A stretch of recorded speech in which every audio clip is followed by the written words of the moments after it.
Right, welcome back. In the last session, we discussed about different storage account redundant model, right? We talked about LRS, ZR, GRS, GZRS, and I hope you have some sort of clarity. Just to get started, what we're going to do is once we have gotten into our portal again, this is going to be a demo wherein we're going to create a storage account. In order to do that, you can start typing the storage account. One option is to do it right from here, or you could go to your resource group and click on the plus sign right over here, and that's going to give you a plethora of services. From here you can select one of the services like storage account, um, whatever you want to create, right? So you've got compute, containers, um, ID, media, and all of that, security, storage, and you can start creating right from here also. What I'm going to do is I am going to keep things simple. I'm going to type in storage account and going to click on create. And once I do that, it's going to come up with basic options which I need. It's going to ask you whether you want to create it in the existing resource group or a new one. Now you understand why do we need a resource group. It's one of the most fundamental object into Azure. So I can create a new resource group so that I can delete it, right? Storage redundancy, probably just ignore any typos, give it a random number, click on OK, and it is going to create it. Now your storage account name needs to be unique across global. So if I just type in Shan, it's just going to tell that its name is already taken. I need to give a random um, number beneath it, and once I do that, it should be able to create it. Region, you could select out of all the Microsoft region. I'm going to keep it used US. Remember we spoke about standard or premium, right? The standard is for general purpose, premium is for high resiliency, low latency. Now comes the best part, redundancy. You have to choose which redundancy model do you want to select out of all. So I guess in the East US region, you have got all of the redundants, local, geo, zone, and GZ. We can start with any of them. For dev or POC purpose, you can always get started with local. Remember, local is the cheapest one. GZRS is the expensive one, and there's a significant difference between local and rest of them. So be mindful about selecting one of the redundant model. You know how to check the pricing of each of the resources, right? Remember we showed I showed you how to you could go to the pricing calculator and start with your pricing model then and there. All right, once you do that, you go to the advanced setting, the bunch of option which by default is ticked up, TLS version, blob access, and all of that. You could just ignore it for now.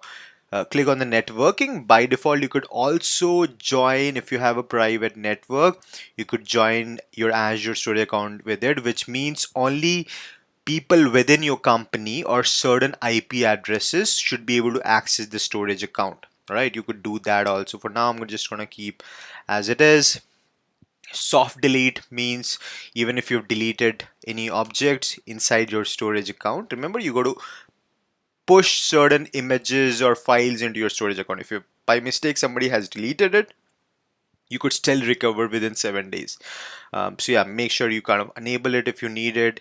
Encryption, by default, every data you store in Azure Storage is encrypted by Microsoft managed key.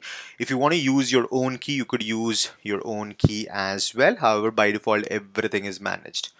I'm gonna give it a tag like owner Shan resource storage, and yeah, that's about it. I'm gonna click on review create. It's gonna validate if all the parameters are rightly feeded in.